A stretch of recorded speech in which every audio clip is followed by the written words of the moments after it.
What's going on, everybody? I'm Tim. That's Ryan. And as always, we thank y'all for tuning in to another episode of PPP, the Pigskin Posse Podcast. Look at y'all. You tell him, Ryan. Tell him.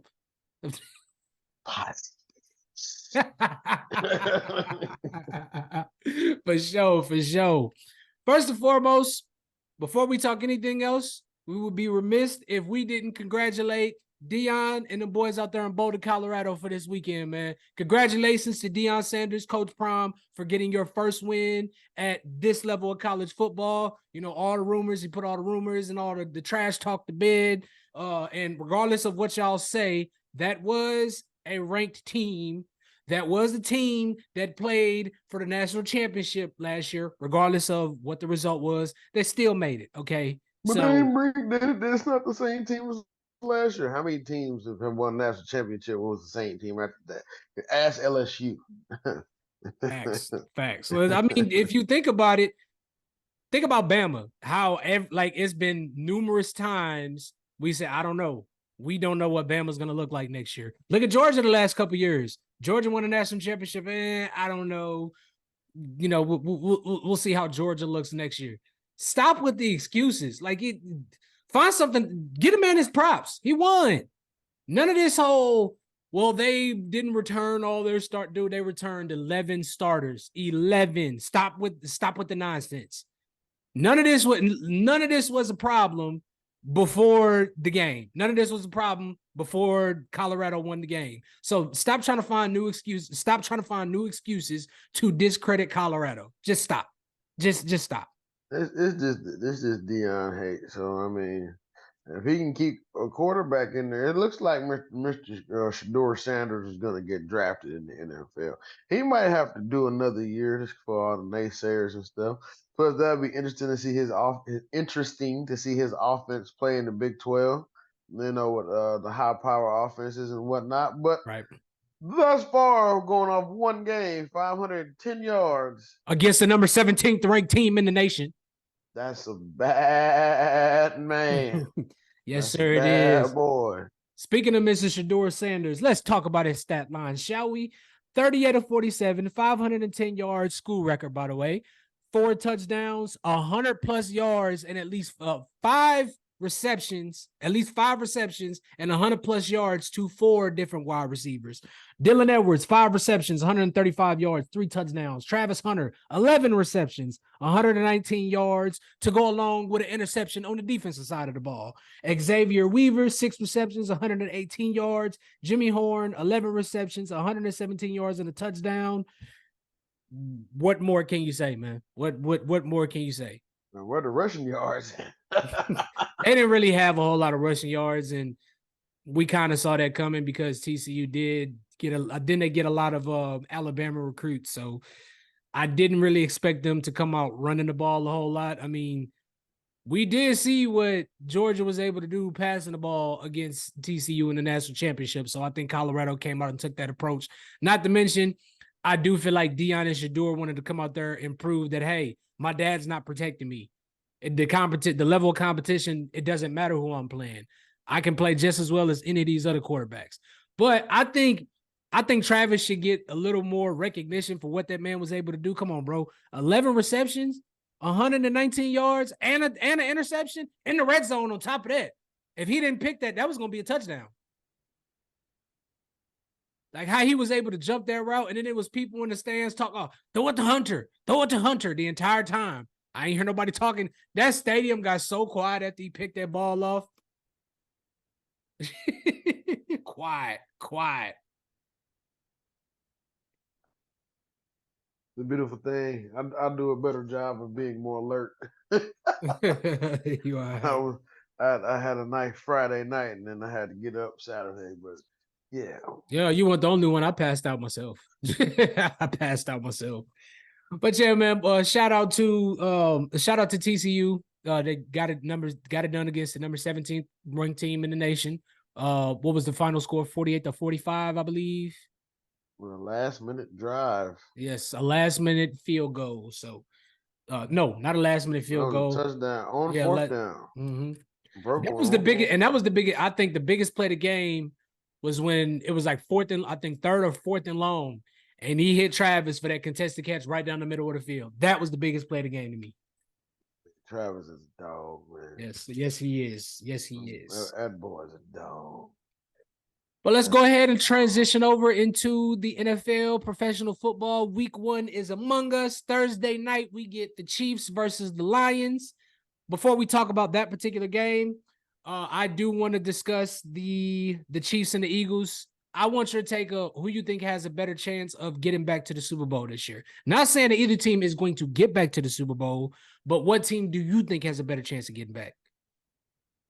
I mean, I say the Eagles just because that how that defense looks on paper, and you know the NFC is weaker now, much more than it was some years prior. The AFC is just stacked and loaded, and as you know, the Chiefs are going to play every and anybody that's anything in the AFC. So then Travis just sprung his knee today, so that's that's not what you want to hear before 2 days before your week 1 opening game. But the blessing about playing on Thursday is you get so much time off after the game is over. So hopefully Travis will be back for week 2 or week 3 of the season, and the Chiefs can continue to do Chief things, and that's win the football game. I would have to agree with you. Before the Travis situation and then the Chris Jones holdout, of course, I would definitely say the Chiefs. I mean, if you think about it, this is a very loaded Chiefs roster. I mean, none of the names really jump out at you, but when you think about it, they got depth at every position besides tight end. All the quarterbacks look good in the preseason. At the wide receiver position, Kadarius Toney, Marquez Valdez, Scantling, Sky Moore, Richie James, Justin Ross, Justin Watson. They got Blake Bell at tight end, Noah Gray. So, Boomer Sooner. So I think this team will be fine. And then they got Rashee Rice, the rookie wide receiver. I also want everybody to keep this in mind. Andy never really incorporates rookies, in his first season, in his game plan. He usually has them sit out. He usually had him sit out. That's why Pat sat out his first year. So I think it'll be good for Rashee Rice. I don't know if they're going to thrust him right into the game plan. Granted, this is a completely different team, completely different season, so things could change. But I think now I would have to go Philly I would have to go Philly being a favorite to get back to the Super Bowl over Kansas City. Not saying that they're going to get back to the Super Bowl. My biggest thing with Philly is just when you got to replace your offensive coordinator and your defensive coordinator, those are two big shoes you got to fill. Where does Spagnuolo go? Not the Chiefs, the Eagles. Oh, my bad. No, Spagnuolo's there. And that's another thing for the Chiefs. Like, they're going back to a Matt Nagy offense. Granted, when Matt Nagy was there, I think Matt Nagy's first year was when Kareem Hunt was there, if I'm not mistaken. Was it the MVP year, or the first MVP year, the first Super Bowl, or the second Super Bowl?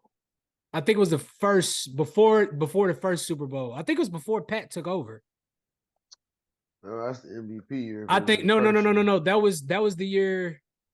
If you think about it, that was the year that it was Alex Smith's last year in KC.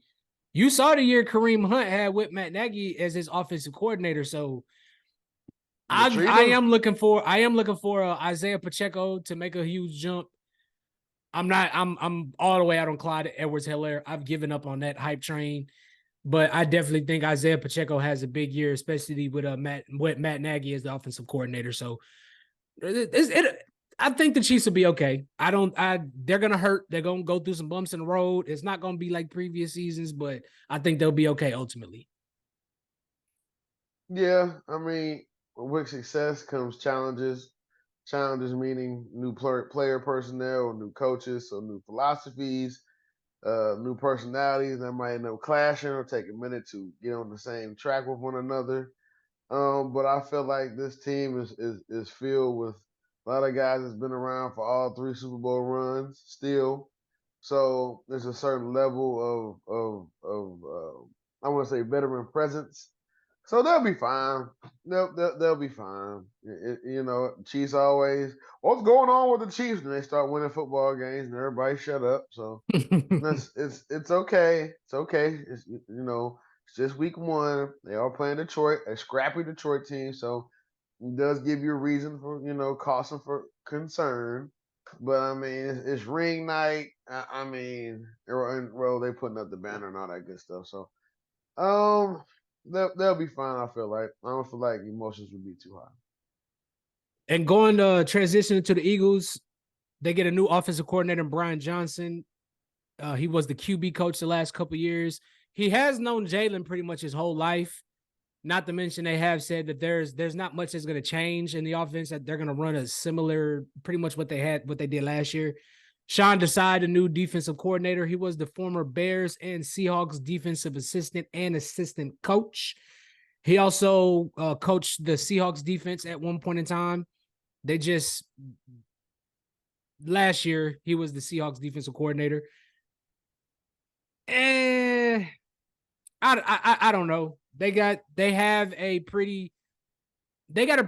Eagles have a very talented defense, so I think he'll be able to put the pieces together a lot better.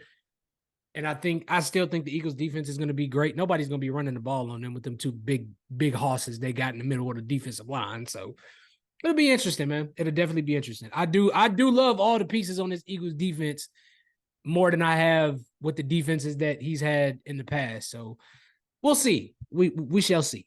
Mm-hmm.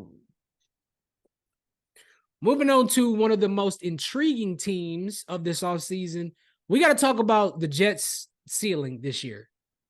Is it Super Bowl or bust for this team or not? I'm gonna let you take this one first. Okay, so I mean, I think there was like 7, 8 games in the season last year, and they was like 6-2. I mean, they had beat the Bills. Nobody expected them to do that. So the thought was, man, they have a quarterback. They might could do it. I mean, so I want to say yes. You would. I mean, what's going to be said of Super Bowl or bust? But in actuality, hell, if they make a deep playoff run, I'm talking about like divisional, even the championship game. That means they have beaten Kansas City or Buffalo or both to get to that point, or Buffalo and Cincinnati, or Kansas City and Cincinnati, something like that of that nature. So, or even y'all. So, Thank you for saying that. With that being said, yeah, but I mean, my main question right now is two questions right now. Is how is that running back room and how is the offensive line? Because I think they have the receivers. I know they have the front seven. So I just need to see how they're going to be on offense before I can give you my opinion. And that's going to be on Sunday. I gotta go to work at 4:00. I get to see the first little game, so I'm cool about that. I'm getting lit. I definitely think with this Jets team is for sure Super Bowl or bust in my eyes. I feel like there's no reason why they shouldn't get to the Super Bowl with this roster.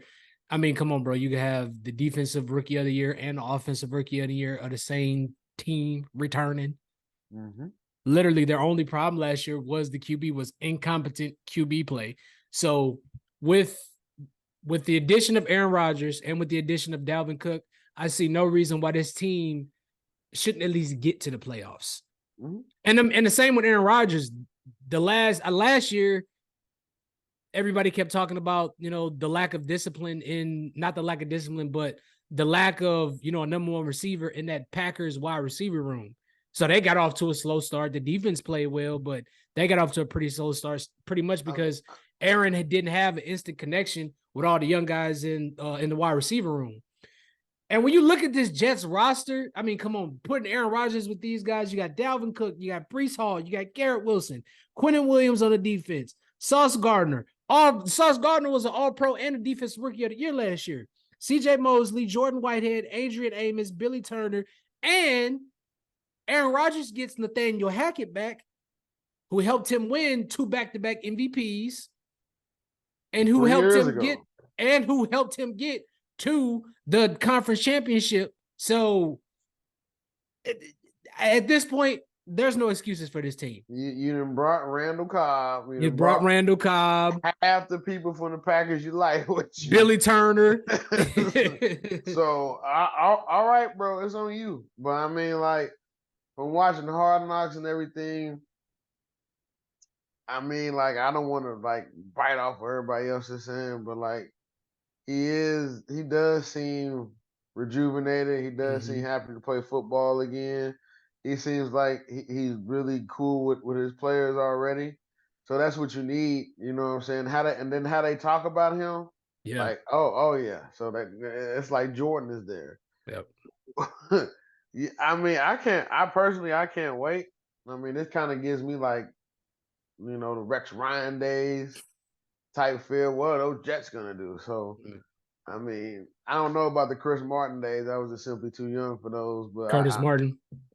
I said Chris, my bad. No, you okay? You okay? Or Mr. Parcells and all that, but I understood what they did, what they could have done. So the ceiling for me, the ceiling is to make the playoffs. I mean, you want to say Super Bowl and bust just because of the point of Aaron's career, but I feel like that's more next year.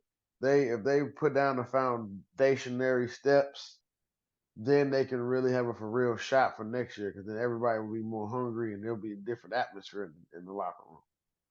Now, I do want to point this out. This is the Jets' first 6 games. The Bills, the Cowboys, the Patriots, the Chiefs, the Broncos, the Eagles. That is not an easy sketch. They have probably the hardest 6-game stretch to start the season. But I do want to say this. If they get off to a slow start or a bad start, let's not instantly jump off the Jets bandwagon. Because if you think about it, when Tom Brady's first year in Tampa Bay, they got off. I think that was like 2-3 or 2-2 or something like that. They got to that bye week. We was already writing them off. Oh, they're done. Tom's not comfortable down there, and he can't adjust down there in Tampa Bay. And what did they do? They ended up, granted, at Antonio Brown, but that's neither here nor there. But they still, got it together when they needed to get it together and made it to the Super Bowl. So if the Jets do start off slow, let's not write them off. Let's not start saying that they suck and do you give up on them, because the AFC is not going to be an easy. It's going to be the gauntlet this year. The AFC is, especially the division that they play in. So it's not going to be easy. I mean, you can even go back to his last year with the Packers, and when everybody was saying that he didn't have any receivers. I mean, they waited outside of Devontae. Well, you said the last year, yeah. They waited to the last second to go on that run, where if they would have beat Detroit, they would have been in. So that's like an off year for Aaron. It's because nobody's getting separation. They all were young, so. Right. Now he's in a different situation with his offensive coordinator, with the defensive-minded head coach, with his background getting to the Super Bowl recently with the 49ers. Right. And he was their defensive coordinator. So, wow. I mean, they have an opportunity to do something, but they did not do them any favors with that schedule. Absolutely not. But I will say that's going to be the ultimate measuring stick for them, because we'll see where they are. We'll see how they match up against some of the top teams. Oh, yeah. Which I did want to cover this. We have to talk about the last 15 years, some of the super, because the Jets are a super team this year, whether you want to think about it or not. We do have to cover some of the super teams from the last 15 years. And I want you to tell me if you remember any of these teams. A couple of these teams got to the Super Bowl, a couple of them didn't. So just make note of this. The 2007 Patriots, the Tom Brady and Randy Moss year, that was a super. They had Dante Stallworth and all those guys. Yeah, that was a super team. 50 touchdowns, yeah. Remember the 2011 Eagles? It was supposed to be the Chip, Mike Vick, Nnamdi Asomugha, I think Asante Samuel. And Chip Kelly ruined. I don't know what you let Deshaun Jackson, Jeremy Maclin, Sean McCoy all go. What the fuck? I'm sorry. I'm trying not to cuss as much. I think you got the same reaction and response as everybody else. He ruined Michael Vick's career. Yeah, but these are the teams that didn't win the Super Bowl. I'm just making note of this. Remember that 2018 Rams team? Remember now what? Hey Ron, what happened that year? What happened? I caught when they made all them acquisitions. What I say? I said the Rams going to the Super Bowl. What happened? Lost in the most rigged Super Bowl game of all I time. didn't. Now hold on. I didn't say that they was gonna win. I said they was going to the Super Bowl because me and Breland made a $50 bet. You remember that, Breland? Yeah. You remember that? It was a Marcus Rams going to the Super Bowl, man. Marcus Peters, Akeem Talib. They had Robert Woods was doing this thing. Cooper Kupp was doing this thing. Ty Gurley before it got announced that he started having a knee problem. You could also argue the 2018 Saints team. I put a question mark next to this one because if you remember, they got Dez Bryant and then he got hurt like 2 weeks later. And I don't care what you say. If Dez Bryant don't get hurt with the path that Michael Thomas was on that year, Super Bowl. Yep. Super Bowl. Instant Super Bowl. Dez would have been open all day. And then he went to the Ravens, and that's why you're not playing. Huh? Mm-hmm. That's why. Okay. Two more. We got remember the 2020. You probably remember the 2021 Buccaneers when everybody came back. We all thought that they was going to the Super Bowl. And what happened? Matt Stafford and that Rams defense took their ass apart in the playoffs. Yes. The Rams pretty much sold their soul for a Super Bowl. Sean McVay did. Don't do anything to get a fucking Super Bowl. And this one gonna fuck you up. Excuse my language, but this one gonna mess you up because I don't even know if you remember this team. Because I honestly thought they was going to the Super Bowl that year, especially how they was playing in the playoffs. The 2009 Minnesota Vikings, Brett Favre, Percy Harvin, Adrian Peterson, Sidney Rice, Bashar. What is his name? That was Brett Rashard Harvin. Yes. Percy Harvin. No, bro. Like that was a carbon copy of his last year in Green Bay. Yes. You instead of making a check down, you want to force that ball in there. And I'm not a Vikings fan, but I wanted to see. I don't even like mentioning his name because of all the bullshit that he did afterwards, but I wanted to see him get at least one more. I feel like that was Adrian Peterson's best year to get to play in the damn Super Bowl. Because he had just came back from that ACL injury, I think. No, not that. I think that was a couple. I think that was 2011 year. I think that was 12. I don't know. But yeah, that first year when Brett Favre on the Packers was special. That second year, right. Another one of the top storylines this year. I want to ask you: do you honestly, all BS aside, do you think Jordan? I said Jordan. Do you think Justin Fields takes the next step this year? Do you think he takes that leap that everybody is saying that he is? No, they got him somebody to throw it to. They got him a couple weapons to throw it to. It's mainly the offensive line play. They did beef up the offensive line in free agency, and I think they picked up a couple nice pieces in the draft. No more excuses. We shall see. I think the AFC North is going to be a lot tougher than people think. I don't think it's going to be as competitive as it has been in previous years, but I think it might be a lot tougher than people are expecting it to be. I do want to point this out, though. The Bears offensive coordinator, Luke Getsy, he was the Packers QB coach and pass game coordinator in 2020 and 2021. He was also the QB coach for the Packers in 2019. Now, we saw what Aaron Rodgers was able to do for those 3 years. So I think, especially with them getting Justin Fields, a receiver like DJ Moore is a damn good receiver. He's just been in a fucked up QB situation. Yeah. I definitely think with them adding Luke Getsy, I think we see Justin Fields take that next step. I do. I personally do. Maybe he'll be the first and only Ohio State quarterback to do something. I'm rooting for him. Just like I'm rooting for the other Ohio State quarterback, which we're going to get to him in a minute. But I think he has to take advantage of the AFC North not being as strong as it has been in previous years. He also has to take advantage of the NFC itself being as weak as it's going to be this year. If you are a team that is so poised for a playoff run, a serious one, who better than it be Minnesota right now? It's wide open. Yeah. You have the most continuity coming back to the team. You just overpaid the motherfucker at tight end, but I understand. You got to keep somebody because this Justin guy is talking about leaving. We ain't heard it. Hold on, we didn't hear it publicly, but that's just how I feel personally. He ain't going So, nowhere. They're not letting him go nowhere. Anyway, if there's a team that is poised to lock up their division and make a serious playoff run, it's Minnesota. They can do it, but will they? I don't know. I do think what's his face? Adam Thielen. I do think that what the hell is his name? They're rigged. Jordan Addison. Jordan Addison. I do think Jordan Addison is a better wide receiver to Justin Jefferson than Adam Thielen was. So they have that. They have a better chance on defense with Brian Flores taking over the defense as opposed to the defense coordinator last year. Is that the Georgia boy, Jordan Addison? What school he come from? He came from USC. He was with Pitt. Yeah. I just been hearing his name for like the last 3 years.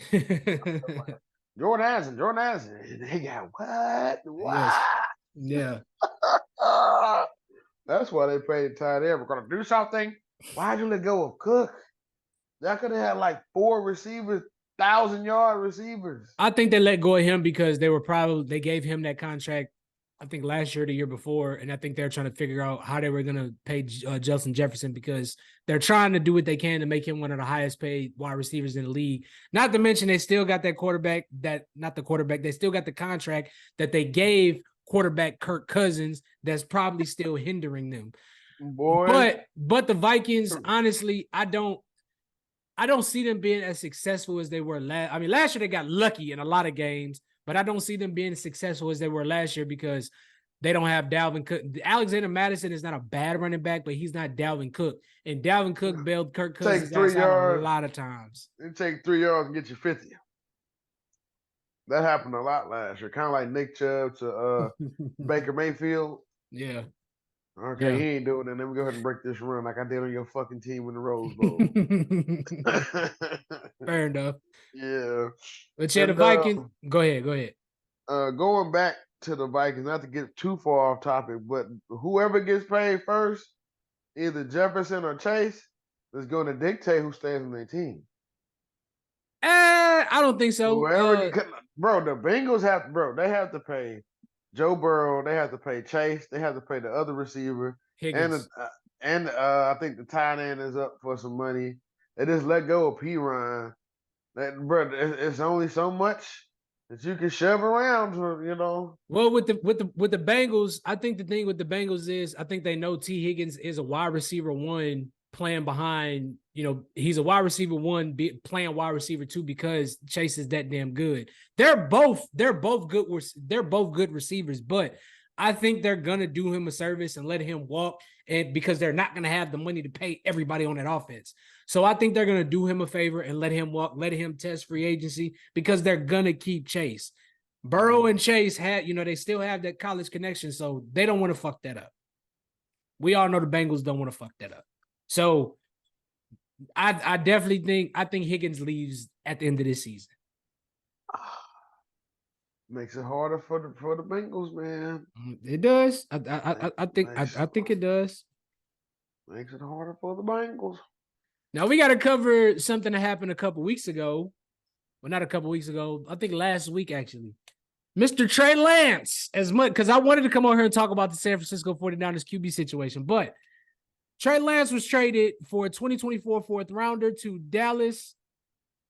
What do you make of this? Because I've seen what everybody else has to say. I want to know what you have to say. What if Dak get hurt and they go to the Super Bowl? Stop. Oh, shut this shit off. Shut this shit off right now. Nigga, I'll be crying with you. Like, why? Nigga, I'll say this to anybody that listen, nigga. I had a speech class in college. My final was why Dallas Cowboys won't win another Super Bowl while Jerry Jones is alive. And everything I said in that PowerPoint presentation been spot on with the money. Oh my God. He's gonna find a running back and run them in the dirt, i.e. Zeke. He's gonna find a quarterback and overpay them, i.e. Tony Romo, Dak Prescott. He's gonna find a wide receiver and let them go, i.e. Amari Cooper might be CeeDee Lamb. I mean, in his contract year, he does not have to re-sign with Dallas. They got, I think, no, did CD get paid? No, CD didn't get paid yet. All right, this is last year that rookie deal. He can bounce if he wants to. I've said the same thing. I'm going to say the same thing I've been telling a lot of people. All this is insurance in case Dak gets hurt because of what happened last year. Let me explain something to y'all. So you get fucking Cooper Rush No, they let at him this walk. point. They let him walk. I forgot where he went to. But hold on. Cooper Rush at this point has more clout than Lance. True, that's true.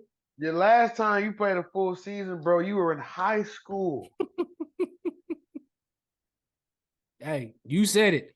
But let me break this whole situation down for anybody that's saying, "Oh, they're gonna trade Dak. Dak is gone." Let me explain to y'all how how Dak's contract works for all you idiots out there that don't know nothing.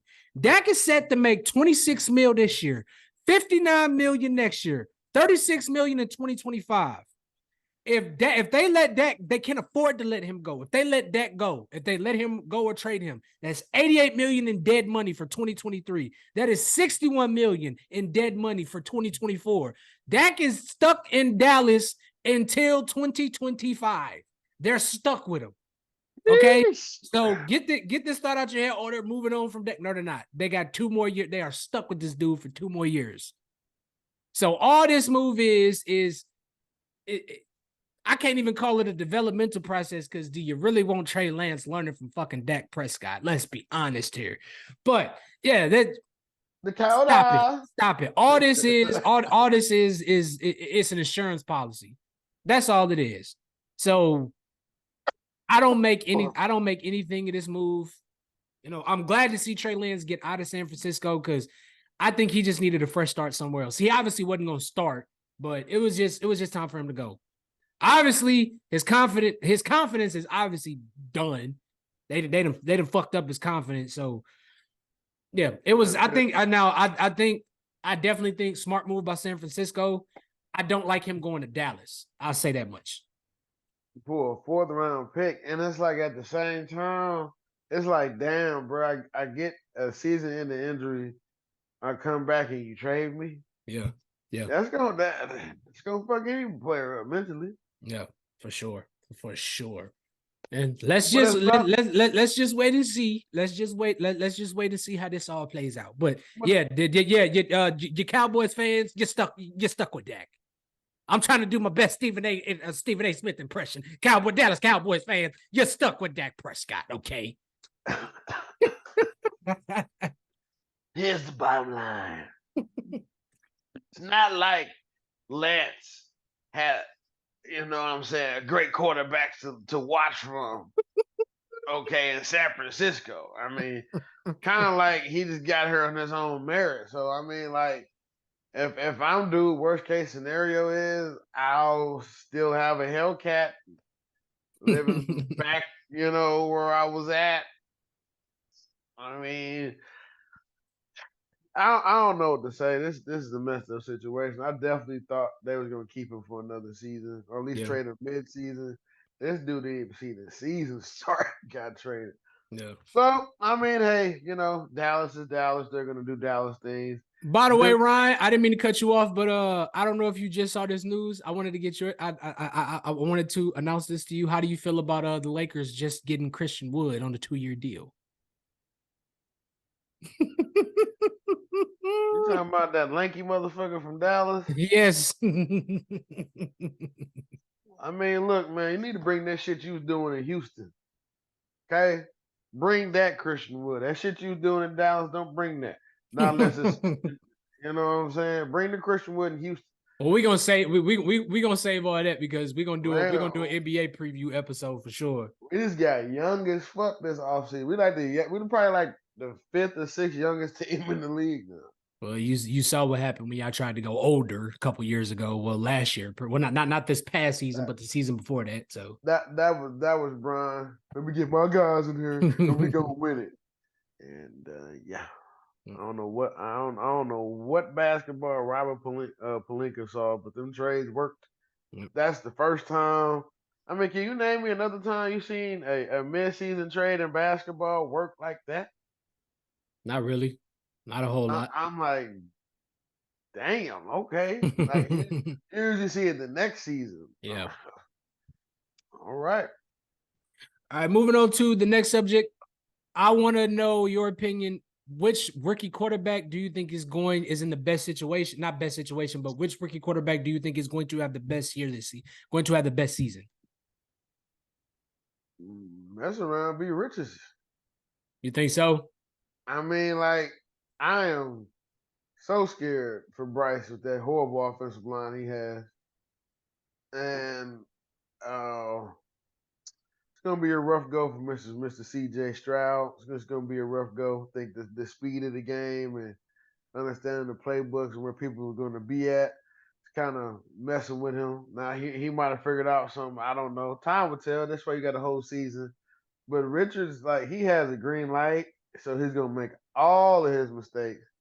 He's gonna play in exciting games. He's gonna keep it close.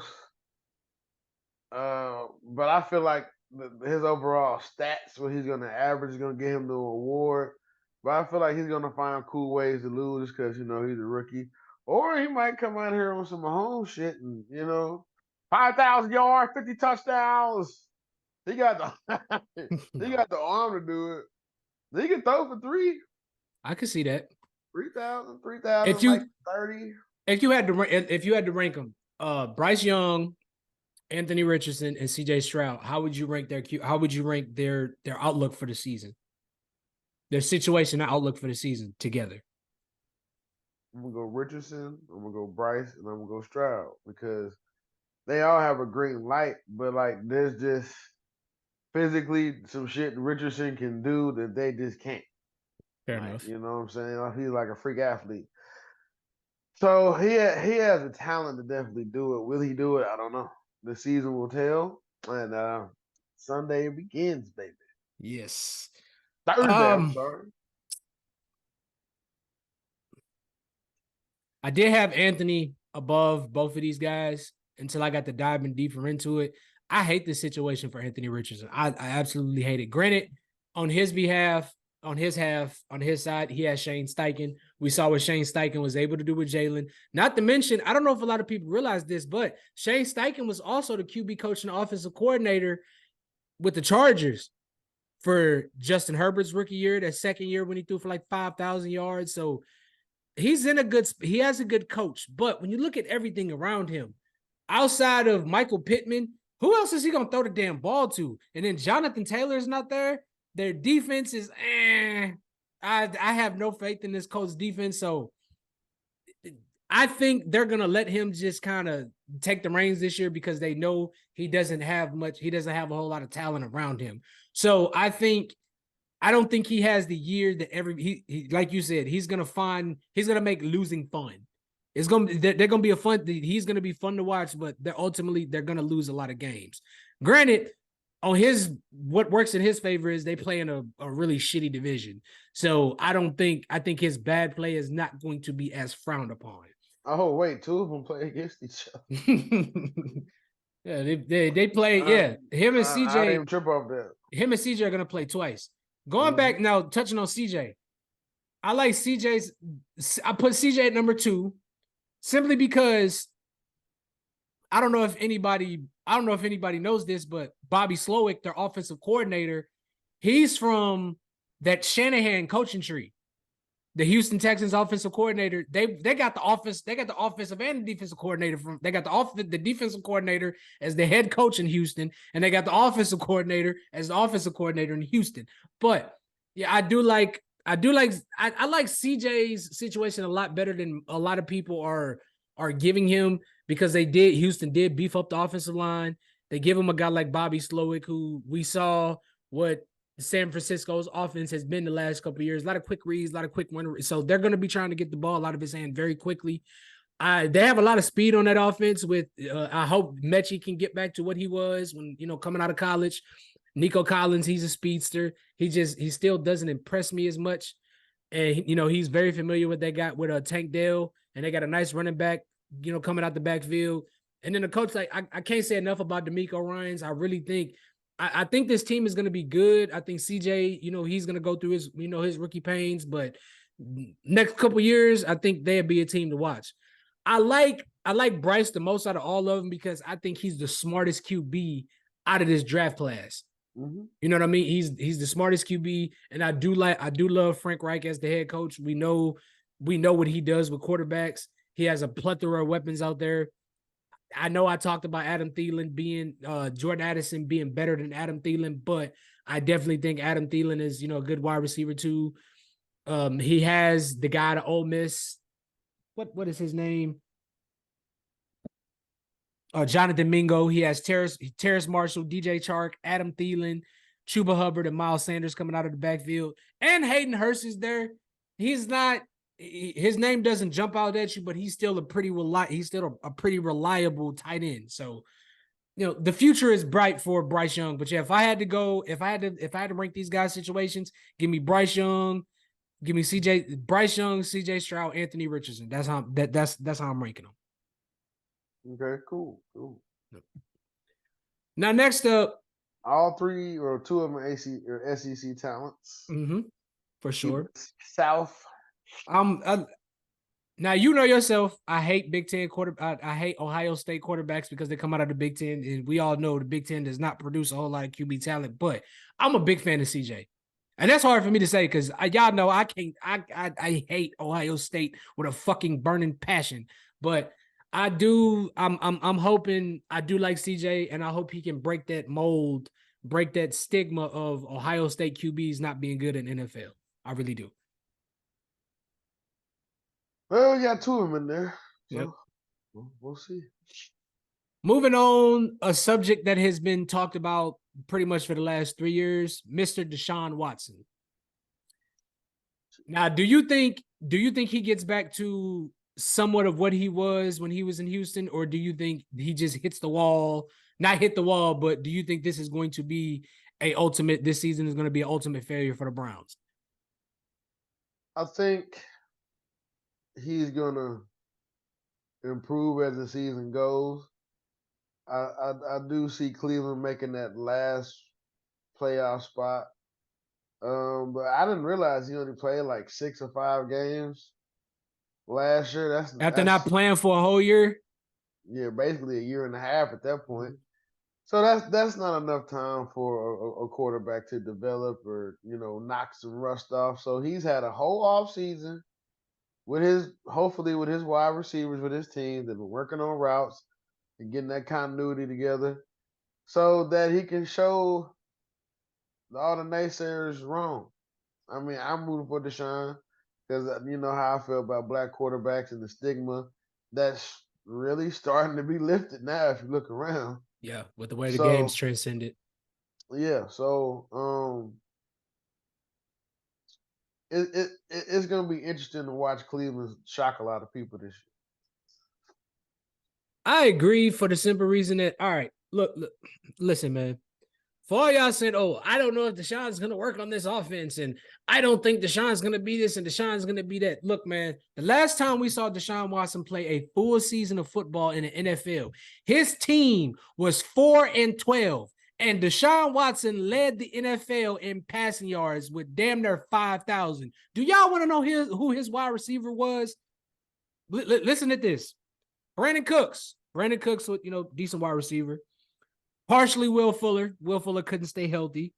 Kiki Cutie, Kenny Stills, Randall Cobb, and Darren Fells. Dang, Randall Cobb was you mean to tell you mean to tell me that y'all don't think Deshaun Watson can get back to what he was in 2020 with Amari Cooper, Elijah Moore, and something he's never had in Houston, which is a running game, one of the best, most consistent running backs, and Nick Chubb coming out of the backfield, a very talented tight end, and David Njoku. Come on, man. Miss me with that bullshit. Stop with the nonsense. I think Deshaun, and not to mention, Cleveland has a defense. Houston never had a damn defense.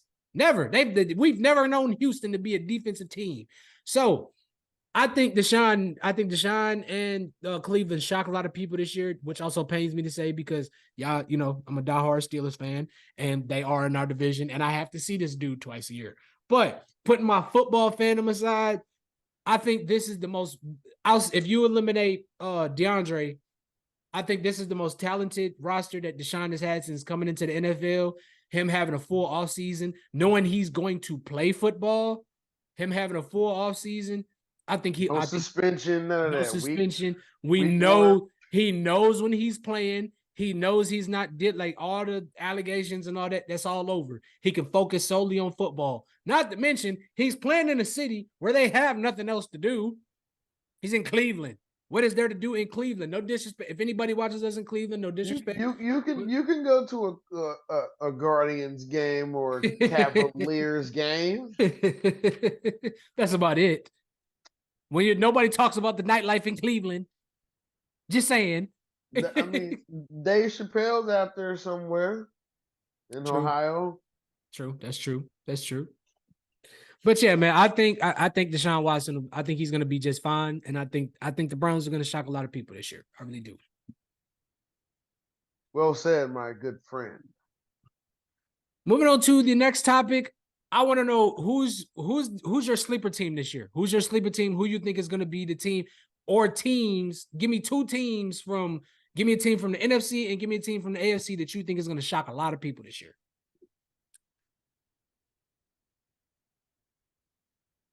Baltimore Ravens for all of 7 weeks. Well, yeah. Well, okay. I get it. 7 weeks, baby. It's gonna be fire. It's gonna be like the greatest show on turf for a part of the season. Okay. I don't know. I mean, I would love for the Deshaun and OBJ to stay healthy with, of course, their running backs and everybody else. You mean Lamar? Yeah, my bad, Lamar. You're right. My bad. I would love Lamar to stay healthy. I don't think he was hurt last year. I think he was like, "Fuck you, pay me. I'm not playing." Obviously. OBJ, he has something to prove. He has something to prove to the league that he still can be an elite wide receiver and that he can play this game, without risk of injury. So that's their main focal point. I mean, all teams go as far as their quarterback. True. So yeah, I'm going with the Baltimore Ravens, and then for the NFC,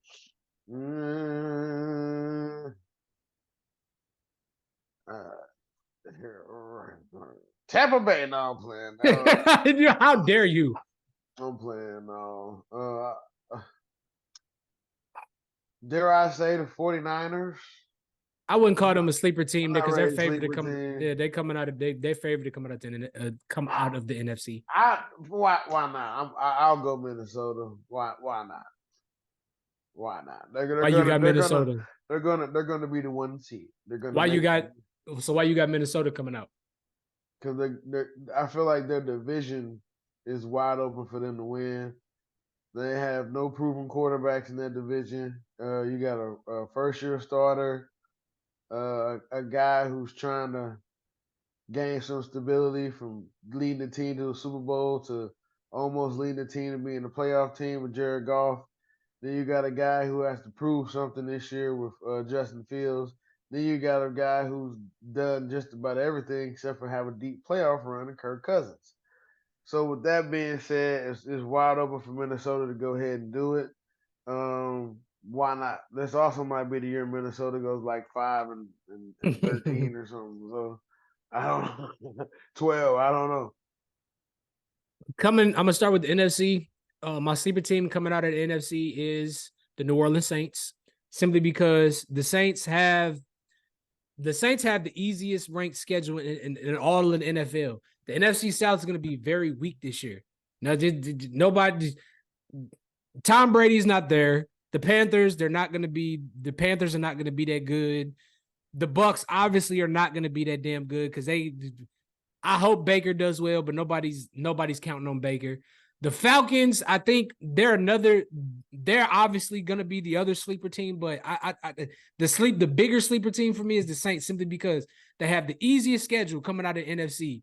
I like Derek Carr with this wide receiver core. If Michael Thomas can stay healthy, I think this is the most talented offensive group that he's played with. You got Chris Olave, you got Michael Thomas, you got A.T. Perry, you got Juwan Johnson, you got Jamal Williams, And you got Alvin Kamara coming back after week 3. Not to mention, the Saints have always had a consistently good defense.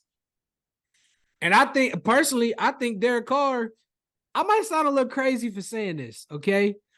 But I think you might see if Michael Thomas can stay healthy, I think we may see Mr. Derek Carr in MVP talks this year. Could be wrong. I could be wrong. But I'm just, it could be. I feel like I haven't seen Michael Thomas play since that year. I feel like and look, seen him play. Like he just disappeared. Look, I'm gonna get crucified.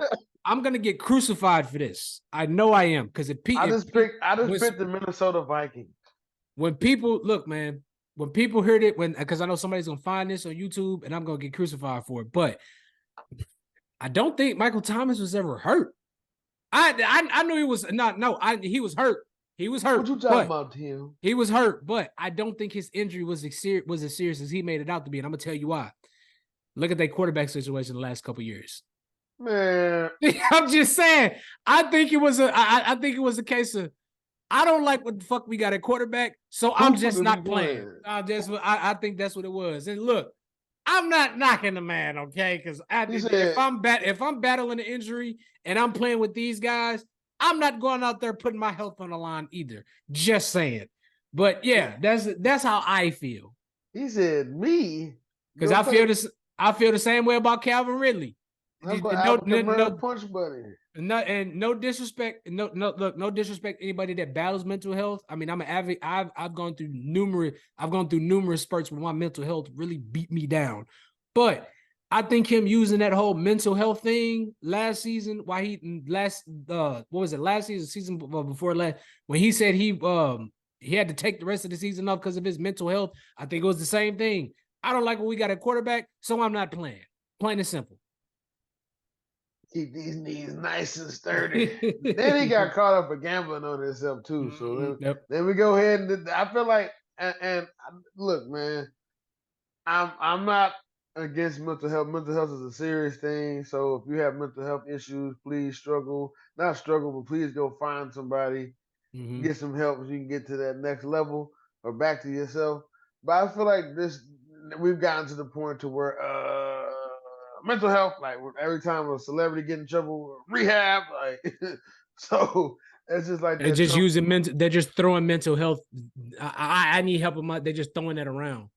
I feel like, and then he got caught up gambling on himself, and then he's like, we can move from Atlanta. I did play college here. Oh no, hold on. He played in Georgia. No, he didn't. No, Alabama. Yeah, okay. Calvin really played in Alabama. So is his brother still in Chicago? Riley Ridley, I think so. I ain't heard much about Riley Ridley. I really haven't. I mean, look, have you seen the offensive line? You probably saw him blocking. That's true. Down the field when Justin was running for his life. And my sleeper team coming out of the AFC, even though they disappointed me last year, made me look real bad because I was like I was beating on the table before I was campaigning for them. I think the Broncos are gonna have a much better year with Sean Payton out there, a revamped offensive line. Russ is, he's looking in shape. He's looking slim. He's looking like Seattle Russ. I'm not saying performance-wise, but just, he looks in shape. So yeah, I'm gonna take the Broncos, especially with Javonte Williams coming back. So yeah. I got the Broncos as my sleeper team in the AFC. This man had one bad year, and they are crucifying him. Yeah. Like half of it wasn't his fault. The offensive line was trash. Yeah, poor clock management from the coach. So wasn't his fault. I mean, I still feel like Russ is an elite quarterback. Mm-hmm. I still feel like Russ can lead a team deep into the playoffs and not the Super Bowl if all the proper things happen correctly. But y'all gotta relax with all this scrutiny against Russ. Like, this man is nothing but a winner. Just go look at everything else before last year. Outside of last year and that last year in Seattle, because I think he got hurt that first game. So yeah, just lay out, just stop. Just stop, man. They still made the playoffs. Look, and this is one of the reasons I started this podcast. Look, y'all know how big of a Steelers fan I am. I love my Steelers. I will live and die by my Steelers. As But bad as Ben used to play, y'all will make the playoffs. but look, as big of a Steelers fan that I am, I know how to put my fandom aside and look at things from a football standpoint. Same with Ryan's a diehard Oklahoma fan. But he's able to put his fandom aside for Oklahoma and look at things from a football standpoint. So I can't say I hate the Ravens. Everybody knows I can't stand the goddamn. I can't stand nobody else, and I can't stand the Ravens, the Bengals, the Bang Holes, or the Browns. But I think I think they all have great talents at the QB position, and I think all of them can. I think each one of those teams are going to be talented. And it's okay to say that. It's okay, regardless of what team you're a fan of. It's okay to admit that your rival team, if your rival team's good or they got talent, it's okay to admit that team is good. Plain and simple. Learn how to put y'all team fandom and y'all player fandom aside when you're talking football. The difference in the NFL between a good team and a bad team is 2 players. For real, that's just be the difference. That's true. If you think everybody's playing against great, especially week 1, you think I'm going out there? You think a bad team is going to be a bad team is going out there to get their ass? True. I mean, you hear stories all the time about players that are going to losing teams, and they already talking about where they. Oh, hold on, got a little equipment defect there, but. The players that are going to predominantly bad teams and teams that are used to losing, they already talking about where they're going out to eat and where they're going to go party at after the game. So I might as well make the most while I'm here. Yeah, bro. What we doing after this? We obviously ain't gonna win. So what we doing after this? Man, might as well save some energy for next week. Yes, sir. All right, coming down to our last 2 topics. Super Bowl window teams. What teams do you think this year this year is Super Bowl, like they have to get to the Super Bowl? Is Super Bowl a bust for them? Buffalo. A lot of people are gonna say the Jets, but I'm not. Miami. 49ers. Eagles. Bengals.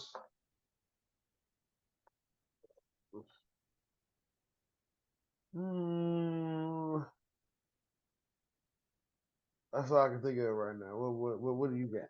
I got pretty much the same. I got the Bills, the Jets, the Dolphins, the Cowboys. You missed one, and the Bengals. I think out of all of them, I think the Bills and the Cowboys are probably under the most pressure to get to the Super Bowl, especially the Bills. But if you don't shut, Cowboys been under pressure to get to the Super Bowl the last 27 years. Yeah, but I mean, look.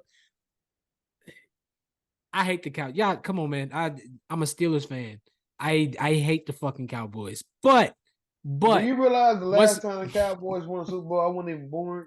I know, bro. I know that's crazy. But it's the truth. Crazy. And I mean, we've been saying this about the Cowboys the last couple seasons. But when you get a guy like Steph, I'm going on 15 years. And you used to be a Cowboys fan when DeMarco Murray was there. You did. You don't want to admit it, but you did. What school did he come from? That's true. Yeah, that's true. Fair enough. Yeah, I'm not gonna watch DeMar, and he's torching the league. Yeah, I'm gonna watch football. But yeah, I think it's with the Bills and the Bengals, especially not so much of the Bengals, because I think they're gonna be around for a while. But the Bills for sure, I think ultimately the only thing on their mind is getting to the Super. And I've said this in a previous episode. The only thing on their mind is getting to the Super Bowl. And I think because of that, because they have their eyes set so much on the Super Bowl, that's going to be their demise. It's going to cause them to lose. It's going to put too much pressure on them. When the rubber meets the road, I think they're going to fail. I think they're going to, make it to the playoffs and everything, but I don't think they get into the Super Bowl this year. They don't get to the Super Bowl this year, then they start clearing house. Buffalo? Yeah, I think so. No, they're gonna fire the coach. No, he's locked in for 4 or 5 years. He ain't going nowhere. Okay. All right. Now, last topic of the episode. hot seat coaches. Out of all these names, I want you to give me the coach who you think is on the hot seat the most. Sean McVay, Ron Rivera, Mike McCarthy, Bill Belichick, and Brandon Staley. Mike McCarthy. Is Brandon Staley, that's the Jets head coach? No, that's the Chargers head coach. His ass. I don't know. I don't know why Bill Belichick's name is in there. Yeah. Look at that. All those names and got 7 or 6 rings. It's crazy. Yeah, but Ron Rivera. But the common denominator was always who? Because they're not there anymore. Man, he got to the playoffs without Tom. Only once. And he got to the playoffs last couple of years. And I'm not vouching for Bill Belichick to get fired. I only put Bill Belichick on the hot seat simply because, like I've said before, when you look at where the game is going, you know what I mean? When you look at where the game is headed, Bill Belichick's style of football is played out. That style of football, it's not gonna it's not gonna get you anywhere. It's not. That old school smash mouth style of football, run the ball, dink and dunk passing game, depending on the defense. It don't work no more. Not in this league. This is a completely different league now. It's just like the NBA. You can't win with having a team that has a good defense. You just can't. You can do all those things. The difference is what's going to prevent you from winning is having the explosive yards or chunk plays. Like, you must be able to consistently do that. Mm-hmm. Like, I make this argument every year with Buffalo is that they don't have explosive plays or chunk plays often in that game, they're going to lose. Yeah, that's true. That's been the Patriots' problem. Their wide receivers haven't been able to get separations of Tom Brady's last year there. We at the time when we lost to, what was that, Tennessee? Yeah. So that's the problem. But with New England, I don't know why people are trying to fire Bill. He's literally an offensive coordinator away from being right back. Yeah, that's true. That's true. Hell, I mean, we don't know. They could shock a lot of teams this year. For all we know, Tua fuck around, get hurt. I'm not wishing that on nobody. Damn, but for all we know, I mean, that's the biggest concern with the Dolphins this year is Tua's health. But hey, Tua get hurt, everything goes to shit in Buffalo, and the Jets don't pan out like everybody think they're gonna pan out. And for all we fucking New England sneaks in with a wild card spot. We don't know it's so many storylines coming into it, which makes this season so great, which is why I can't wait. But yeah, man, this is shaping up to be a good season for sure. Mm-hmm. Now, before we get out of here, we have to discuss Thursday's game. By the time this episode come out, it might be the day of the game.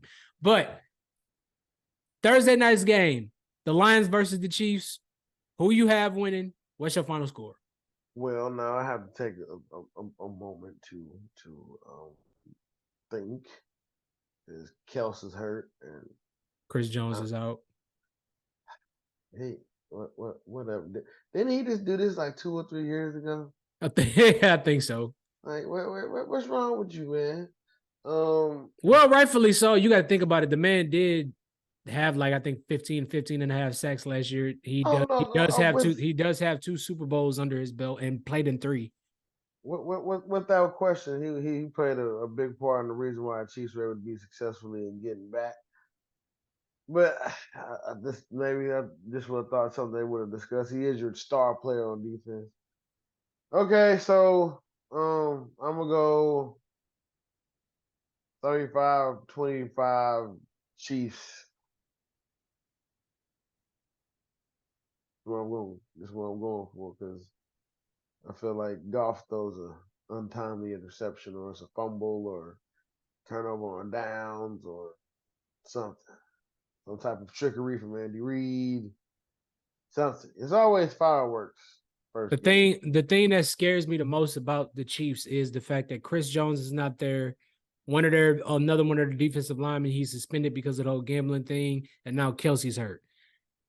This Lions team went on a roll last year. They got a head coach. They got them boys playing motivated. And they're looking, a lot of people are looking a lot of people are thinking the Lions may win the division this year. They got a lot of talent on their offense. It's open. Yeah, the division is, and I think there's no, I promise you, there's going to be no team that is going to play more inspired this year than the Detroit Lions, because they have something to, this might be the year where they turn the corner.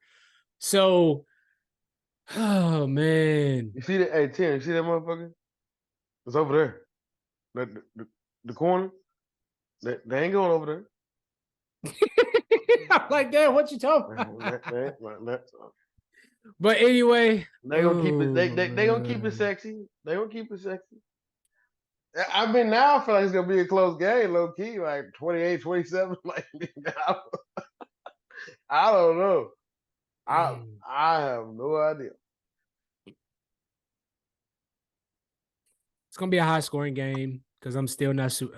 I'm just, without Chris Jones, I'm not confident in that Chiefs defense. I tell you what, 34-28 Chiefs. 34-28 Chiefs. Because I'm not confident. I'm not confident in the. I'm not confident in the line. I'm not confident in the Lions' defense either. Late. I see what you're doing. You gave him too much time. Go right down that field. Touchdown. 34. I think the one score game. The Chiefs kicked 2 field goals.